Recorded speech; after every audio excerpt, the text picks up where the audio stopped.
늘 하나님의 사랑으로 승리하는 우리 모두가 되어질 수 있기를 주님의 이름으로 축원합니다. 예, 며칠 전에 그런 그 뉴스가 있었었죠. 예, 이건데요. 예, 뭐 30몇 년 만에 이루어지는 일식이 이 나라에, 이 지구상 우리나라에 이제 있었어요. 해서 여러분들한테 잠깐 그 기회를 타서 과연 일식과 월식이 무엇인가에 대해서 간략하게 좀 이렇게 설명을 하면 어떨까 싶어서 사진을 한번 준비를 해봤어요. 예, 해서 일식이라고 하는 것은 태양과 달과 지구가 나란히 서 있는 것, 이것이 이제 일식이죠. 대신에 여기 이제 지구에서 달을 바라볼 때는 우리나라가 달을 바라볼 때예요. 예, 우리나라가 저 반대편에 있으면 일식이 아니죠. 예, 우리들의 시선으로 볼 때에 우리들의 시선에 달과 태양이 일직선상으로 있을 때에 이게 이제 일식이 되는 거예요. 예, 대신에 반대로 월식은 뭐냐 하면요. 월식은 뭐냐 하면, 네, 우리와, 태양과 지구와 달의 순서로 서 있게 되면 이것이 이제 월식이다. 이렇게 표현을 하고 있습니다. 해서 이런 것들이 우리들한테 크게 오늘 설교 본문에서 중요한 내용은 아니지만 며칠 전에 있었던 일이라서 한번 보고요. 예. 우리들은 이런 이제 일식이나 월식이나 이렇게 바라보는 가운데, 예, 이런 것들도 한번 우리가 이런 말도 한번 생각해보면 어떨까 싶어요.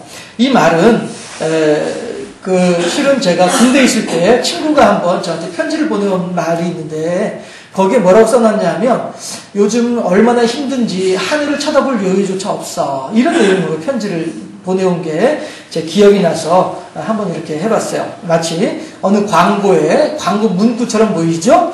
그래, 가끔씩 하늘을 보자, 내가 제대로 살고 있는지 살펴보자, 이렇게 하는 그런 내용입니다. 우리들이 이 세상을 살아가면서 과연 내가 어떻게 살아가고 있는지, 어디로 가십니까? 라고 제목이었잖아요. 우리가 지금 무엇을 하면서 살아가고 있는지를 한 번씩 이렇게 돌아보는 삶의 여유도 있어야 되겠다 하는 것입니다.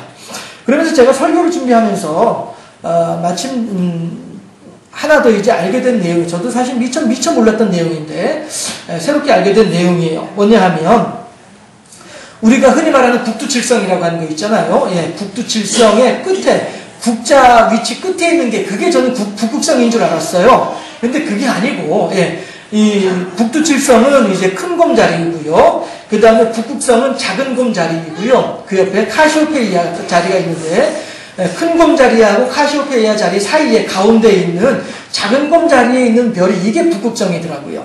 예, 제가 왜 이걸 알았냐 하면은, 왜 이걸 알아보았느냐 하면은 선원들이, 뱃사람들이 배를 타고 갈 때에 요즘에 이제 워낙에 여러 이제 기계들이 많이 이제 발달되어 있으니까 굳이 그렇게 하지 않지만은 예전에는 뱃사람들이 배를 타고 다닐 때에는 무엇을 보고 기준 삼았느냐면 바로 북극성을 기준 삼아서 다녔었거든요. 예, 지금 현재 밤에 북극성이 내 머리 위에서 어느 위치에 있는지, 내 앞에 있는지 뒤에 있는지 좌측에 있는지 우측에 있는지를 보면서 현재 내가 어느 방향으로 가고 있는지를 알았단 말이에요. 왜냐하면 우주에 있는 다른 별들은 다 움직이는데 북극성만큼은 움직이지 않고 한 곳에 그대로 있단 말씀이에요. 움직이지 않고 있단 말씀이에요. 그래서 움직이지 않는 별이 북극성이기 때문에 이 북극성을 보면서 배의 위치를, 방향을 잡을 수 있었단 말씀이에요.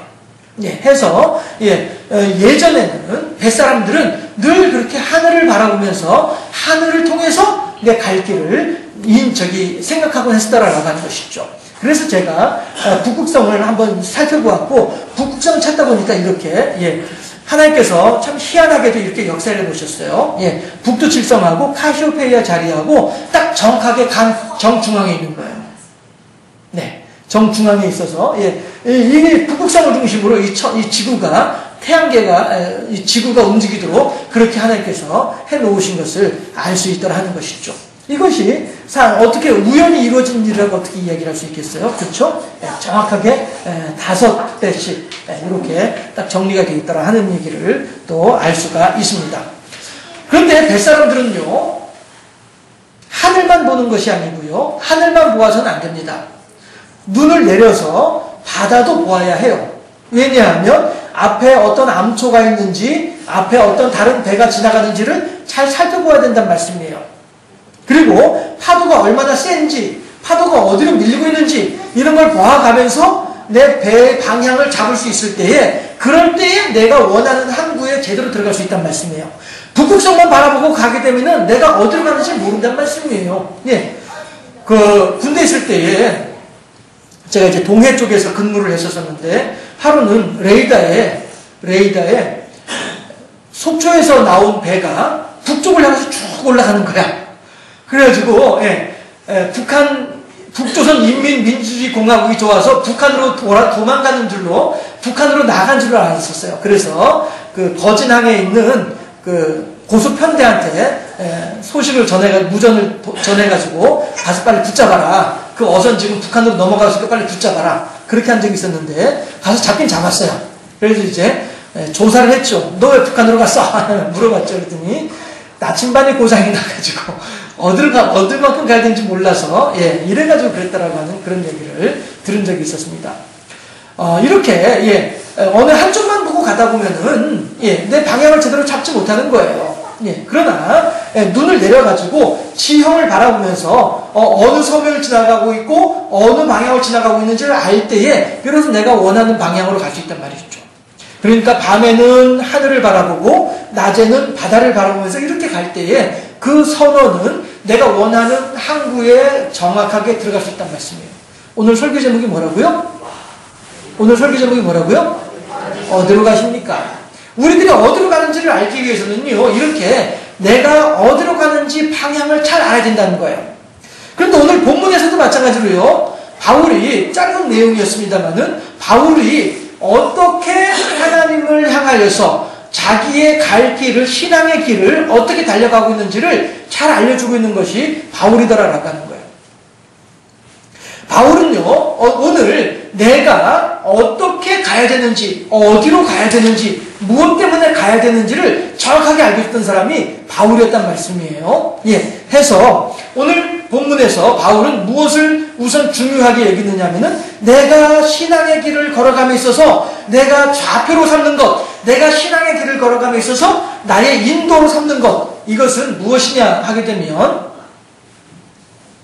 우선 하나님의 뜻을 바울이 나의 인생의 좌표로 삼고 있다라고 이야기를 하고 있는 것입니다. 해서 바울은 철저하게 복음주의자였었어요. 계속 우리가 주일 오후 예배 때마다 바울에 대해서 3주 4주간에 걸쳐 생각을 해봤었잖아요. 바울은 철저한 복음주의자였었어요. 그래서 어떻게 해서든지 간에 하나님의 뜻을, 하나님의 말씀을, 예수 그리스도의 십자가의 복음을 어떻게든 사람들에게 나눠주기를 원했던 사람이 바울이었더라라고 하는 것이죠. 그래서 이 바울은 숱하게 많은 어려움에 맞닥뜨렸음에도 불구하고, 바울은 어떻게 해서든 하나님의 뜻을 따라서 이 십자가의 복음을 증거하는 일을 감당해야만 하겠다라고 하는 굳은 결단을 했던 사람이 바울이었단 말씀이죠. 한번 본문을 찾아보도록 하실까요? 오늘 본문은 이렇게 좀 끈으로 정리를 해 놓으시고요. 고린도후서 11장 말씀 한번 찾아보도록 하십시다. 고린도후서 11장 23절에서 27절까지 말씀. 또 수고하며 애쓰고 여러 번 자지 못하고 줄이며 목마르고 여러 번 굶고 춥고 헐벗었노라. 아멘. 여러분, 이것은요, 바울이 그저 자기가 지금까지 지내오던 대로 바리새인으로서 율법주의 안에 있었으면 겪지 않아도 될 수 있는 그런 일들이었었어요. 율법주의자였었죠. 유대인이었죠. 바리새파 문화생이었죠. 또 로마 시민권자였죠. 집안도 어느 정도 이렇게 형성이 되는 것 같기도 하고요. 전혀 어디에 가서 꿀릴 거 없이 살아갈 수 있는 사람이 사울이었습니다. 그럼에도 불구하고 예수 그리스도의 십자가의 사랑에 메인바 되다 보니까 이 모든 것들을 다 배설물로 여기면서 이렇듯 고난을 당하고 이렇듯 고통을 당하는 일을 함에도 불구하고, 그럼에도 불구하고 이 일을 지금도 여전히 끊임없이 하고 있더라라고 하는 거예요. 한번 생각해 봅시다. 우리들 같았었으면은 에이, 내가 대체 말이야 무슨 영화를 보겠다고, 내가 뭐 한다고 이렇게, 아이고 됐어, 아이고 뭐 내가 하는 거 제대로 알아주지도 않는데 뭐하러 내가, 우리들은 얼마든지 그렇게 할 수 있는 그런 일들이었더라라는 하는 것이죠. 그럼에도 불구하고 바울은 그리 행하지 아니하고 어찌하든지 하나님의 뜻을 이루어드리기 위해서 예수 그리스도의 십자가의 사랑을 경험하고 난 뒤에는 이 사랑을 전달하기 위해서 이렇듯 사랑으로서는, 우리들로서는 상상도 할 수 없는, 우리들로서는 겪어보지도 못했던 이런 일들을 하면서 하나님의 말씀을 전하고 있더라 하는 것이, 이것이 바로 바울의 지금 보여주고 있는 모습이더라 하는 것입니다. 이것은 복음을 전하는 자가 받는 고난의 모습이기도 한 것입니다. 그런데 과연 무엇 때문에 바울은 이러한 고생을 감내하면서까지도 이 일을 감당하고 있더냐, 포기하지 않고 있더냐, 함께 사도행전 20장 말씀을 함께 합독하도록 합니다. 24절 말씀. 내가 달려갈 길과 주 예수께 받은 사명 곧 하나님의 은혜의 복음을 증언하는 일을 마치려 하면은 나의 생명조차 조금도 귀한 것으로 여기지 아니하노라. 아멘. 바울은 여기에 이 예수 그리스도의 십자가의 사랑을 증언하는 일을 위해서 내 목숨을 걸었기 때문에 이러한 고린도후서 있는 이러한 고통의 순간들조차도 감당할 수 있었고 견뎌낼 수 있었다라 하는 것입니다. 그렇다고 한다면 과연 무엇이 바울을 이렇게까지 만들었을까? 과연 어째서 바울은 이렇게까지 이 일들을 감당하고자 했을까? 그것은 바로 예수 그리스도의 십자가에서 알 수 있는 예수님의 사랑을 바울은 알았기 때문에 그렇습니다. 예수님께서 우리들은 잘 알고 있다시피 십자가에 달려 돌아가셨습니다. 우리들이 부활절 때마다 사순절 기간마다 십자가의 의미를 살펴보고 있습니다만 다시 한 번 더 강조하자면 예수 그리스도의 십자가라고 하는 것은 사형수가 당하는 사형 도구였습니다. 그런데 사형 도구 가운데에서도 가장 극악한 죄인들이 당하는 일이 십자가형이었다는 것이에요. 뭐 끔찍하지만 아무튼간에 사람을 죽게 만드는 방법은 여러 가지가 있을 거예요. 그렇지만 닌자들은 칼 끝에도 임자가 있어서 이 사람으로 하여금 단숨에 숨이 끊어지도록 그렇게 그 사람의 칼을 댄다라고 하는 의미에서 칼 끝에도 임자가 있다라고 하는 말을 한다는 거예요. 제가 이렇게 설명한 이유는 뭐냐면요, 십자가형은 절대 임자가 없기 때문에 그래요. 수채 교수형을 당하면 우리가 이제 뭐 영화 같은 데서 이렇게 연출된 화면으로 보긴 합니다만은 교수형을 당하면 금방 끝나버리고 말죠. 그리고 참수형을 당하면 단두대에서 머리 잘리는 참수형을 당하면 이거는 교수형보다도 더 일찍 끝나죠. 독약을 먹게 되면 교수형보다 좀 더 시간이 걸리죠. 그래서 소크라테스 같은 경우에도 독약을 먹고 난 뒤에도 독약이 온몸에 더욱더 빨리 퍼지도록 하기 위해서 이렇게 서성거리고 걸어다녔더라라고 하는 그런 이야기도 합니다. 독약도 참으로 죽음에 이르는 시간이 오래 걸리는 그러한 참혹한 그러한 형벌이었던 것이죠. 그런데 십자가형은 독약보다도 더 오랜 시간을 죽음의 고통을 감당해야만 하는 것이 십자가의 형틀이었더라라고 하는 거예요. 심지어는 십자가에 달아놓고서도 하루 종일 숨이 끊어지지 않게 되면 해가 지기 전에 그 죄수를 십자가에서 내리면서 다리뼈를 부러뜨려가지고 무덤 속에 집어넣는 거예요. 다리뼈가 부러지면 도망을 못 가니까 무덤 속에서 다리뼈가 부러진 상태에서 운신을 못하고 꼼짝없이 누운 상태에서 서서히 죽어가는 것, 이것이 십자가형이었더라라고 하는 거예요. 그런데 어째서 하나님께서는 예수님을 바로 그 가장 극악 무도한 자들에게는 내리는 십자가형으로서 예수님을 죽게 하셨을까?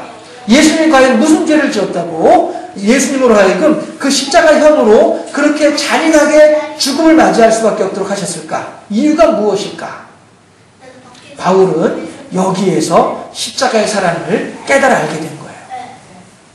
무엇이냐 하면 이 세상에 어떠한 죄인이라 할지라도, 이 세상에 아무리 잔혹한 죄인이라 할지라도, 이 세상에 아무리 극심한 죄인이라 할지라도 하나님께서는 그들조차도 다 용서하시겠다라고 하는 하나님의 사랑의 의미가 담겨있는 것이 이게 십자가였다는 말씀.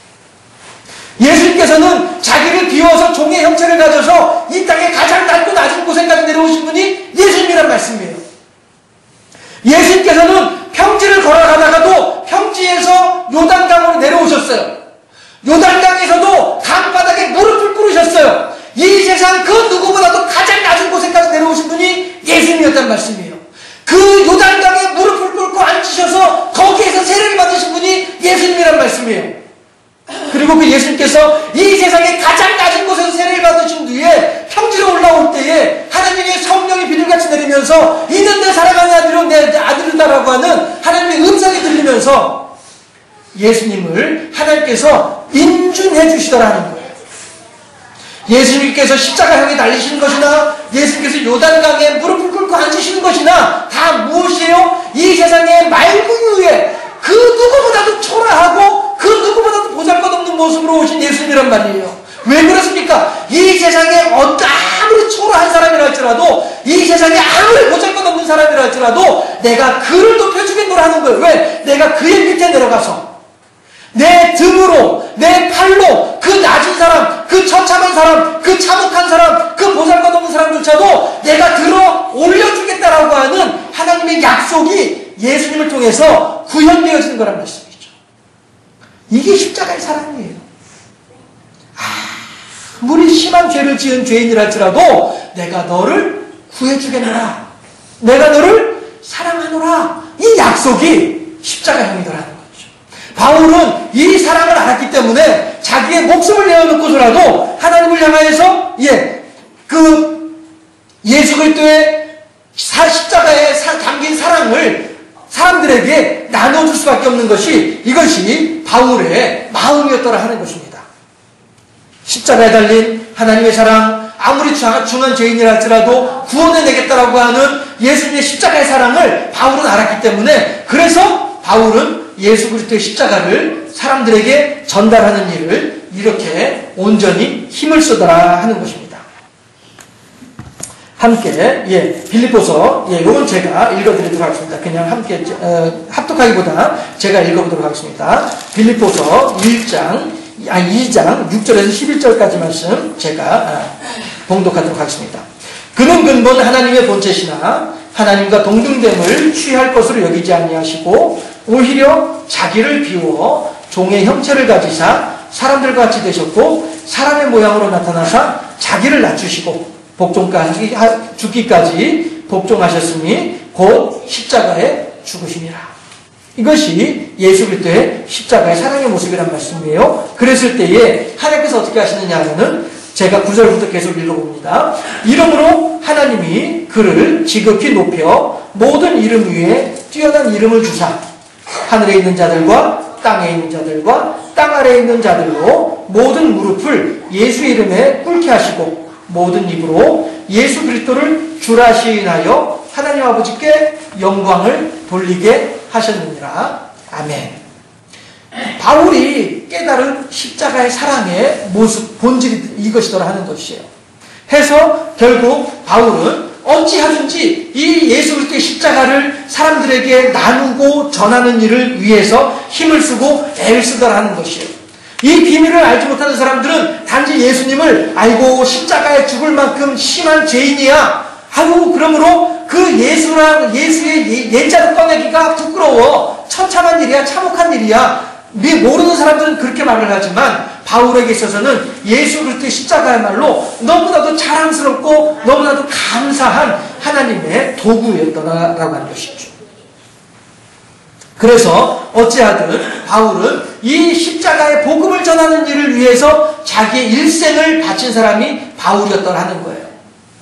뱃사람이 북극성을 바라보고 뱃사람이 성을 바라보고 자기가 원하는 곳으로 안전하게 배를 몰고 가듯이 바울 또한 자기의 신앙의 여정을 하나님의 말씀을 따라서 자기의 신앙의 여정을 걸어가던 사람이 바울이었다고 하는 것입니다. 그런데 또한 우리들은 두 번째 바울이 주 안점을 두었던 내용이 무엇이었느냐면은 복음을 받은 사람들에 대한 관심이 또한 바울의 신앙의 여행길에 있어서 중요한 또 하나의 좌표였더라 하는 것입니다. 농부가 밭에다가 씨를 뿌려만 놓고 돌보지 않으면 그것이 어떻게 농부의 할 일입니까? 농부가 밭에다 씨를 뿌리는 것은 이제 할 일의 시작이지요. 한겨울에는 이제 조만간 날이 풀리게 되면은 이렇게 농사를 지어야지 하면서 1년 농사의 모든 계획들을 세워놓고 있습니다. 그렇게 하면서 이제 날이 풀려서 얼음이 풀리고 땅이 녹게 되면 열심히 땅을 갈아서 씨를 뿌리는데 이것은 농사 짓는 일의 시작이죠. 나중에 가을 거지할 때까지 과정 속에서 볼 때의 시작인 것입니다. 농부가 씨를 뿌렸으면 열심히 김을 메고 풀을 뽑아주고 물을 주고 그늘을 만들어주고 해야 하는 일들이 이것이 농부가 해야 될 일이라는 것이죠. 해서 오죽하면 쌀미자가 사람이 허리를 88번을 굽혀야만 거둘 수 있는 것이 쌀 한 톨이다 라고 해서 쌀미자가 그렇게 쓰여져 있겠습니까? 바울 마찬가지로 복음을 이제 뿌렸으면 내가 하나님의 말씀을 전달했으면 이 하나님의 말씀을 받은 사람들이 어떻게 그리스도 안에서 잘 양육되어져 가는지에 대해서도 바울은 끊임없이 관심을 가지고 거기에 힘을 쏟아쓰는 사람이 바울이었더라 하는 것입니다. 바로 농부의 마음으로 바울은 그렇게 하나님의 말씀을 받은 사람들에게 하나님의 말씀을 전달받은 사람들을 살펴주고 돌봐주고 있더라 하는 것이죠. 바울에게 있어서도 온갖 역경을 무릅쓰고 복음을 나누어주지만 단지 나누어주는데 그치지 아니하고 복음을 전달받은 자들이 어떻게 복음 안에서 성장하는지를 세심하게 살피는 일에 대해서 게으르지 않게 하고 있더라 하는 것을 보고 있더라 하는 것입니다.